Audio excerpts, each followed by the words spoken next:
A ka ndonjë arsye konkrete mbyllja e këtij universiteti? Në vitin kur në Kosovë hapet një burg më shumë dhe të mbyllet një universitet, nuk e lejojmë. Nuk do të duhej të mendohej e lërë më të mbyllej Universiteti i Ferizajt apo cili do universitet. Është diçka krejt e papar në Kosovën demokratike. Shkojmë me mëshel universitetin më suksesshëm. Shkojmë me mëshel universitetin në cilin 58 vjet punon më shumë.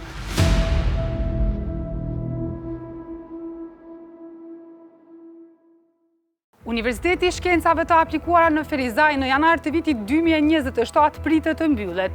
E krejt kjo për shkak të mosfutjes në planin buxhetor nga ana e Ministrisë së Arsimit. Ky vendim ende nuk është bërë zyrtar, sipas rektorit të Universitetit të Ferizajt. Por cilat janë arsyet konkrete që pritet të mbyllet ky universitet? Çfarë pritet të ndodhë me 2000 studenta të këtij universiteti? Për të kuptuar më shumë lidhur për këtë çështje, Gazeta Nacionale ka biseduar me rektorin e Universitetit të Shkencave të Aplikuara në Ferizaj, Agron Bajraktari. Sipas tij, krejt ky vendim është një presion politik nga ana e ministrit Hajrullah Çeko. Nga 1 janari vitit 2027, në Universitetin e Ferizajt nuk do të ketë asnjë cent dhe nuk do të ketë asnjë punëtor. Si rezultat i kësaj, do të kemi mbyllje të universitetit dhe do të kemi largim nga puna të 58 punëtorëve të cilët sot punojnë dhe largim të mbi 2000 studentëve. Ne nuk kemi marrë asnjë njoftim nga Ministria e Arsimit dhe Shkencës për një gjë të tillë, por kemi tashmë në dorë dhe e kemi publikuar në websajtin e universitetit dokumentin zyrtar origjinal, të cilin është dërguar nga Ministria e Arsimit dhe Shkencës në Ministrinë e Financave. Ju domethënë keni siguruar? Ne kemi siguruar në rrugë të tjera, jo nga Ministria, megjithëse Ministria ka qenë obliguar të na njoftoj për një hap. Në takim me ministrin Hajrullah Çeku, ai na bëri me dije se këtë mas e ka marrë për të mbyllur Universitetin e Shkencave të Aplikuara në Ferizaj. Ne i thamë, si ka mundësi ministri një gjë e tillë kur ne nuk kemi vërejtje? As nga auditori mbrëmshëm, as nga auditori general, as nga inspektorët. Nuk kemi asnjë gjyq të humbur. Nuk kemi asnjë skandal në universitetin tonë. Ai u përgjigj që unë tashmë, derisa ne ishim në takim, ai kishte nisur për në universitet, për në Ferizaj, auditorët e mbrëmshëm. Dhe na tha, do dërgoj auditorët e mbrëmshëm, do dërgoj inspektorët, do dërgoj trupat e tjerë dhe pastaj ju e shihni dokumentin të cilën do të përgatis.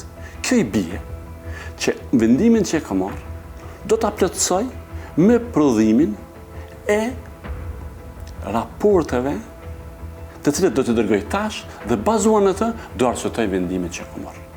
Është diçka krejt e papar në Kosovën demokratike.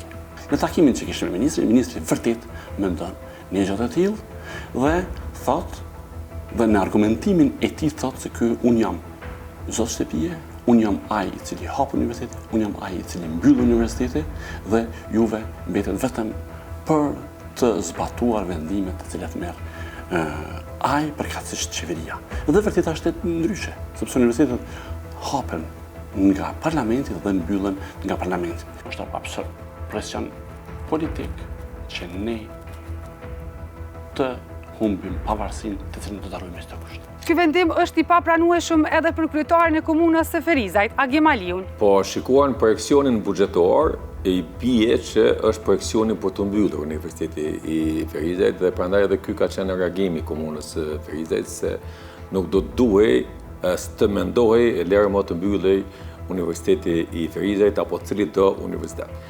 Unë po besoj që në Kosovë arsimi si njëra për çështje që teksuat edhe më të ndjeshme dhe më të rëndësishme për zhvillimin dhe për atë çfarë mund të aspiroj një komb, gjithmonë është çështje që duhet të diskutoj dhe të investoj aq më tepër në trendet e sotshme të një zhvillimit të jashtëzakonshëm të teknologjisë dhe të asaj që po ofron koha.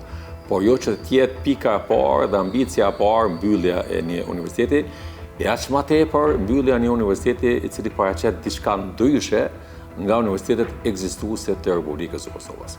Është universitet unik, është i vetmi universitet që ka drejtimet veçanta nga gjitha universitetet tjera që janë në Republikën e Kosovës. Dhe unë po besoj se Qeveria e Republikës Kosovës, Ministria e Arsimit këtë rast si sponsorizuese e projekcionit buxhetor për universitetet dhe për arsimin përgjithësi, do të rishikoj këtë projekcion dhe që vërtet do të rikthej në mbështetje buxhetore Universitetin e Frizës, sepse është një universitet i cili duhet mbështetur dhe jo është mbyllur. Për fund vlen të theksohet se Gazeta Nacionale ka disa ditë që ka dërguar pyetje tek Ministria e Arsimit për të kuptuar më shumë lidhur për këtë vendim, por që e njëjta deri në publikimin e kësaj historie nuk ka kthyer përgjigje.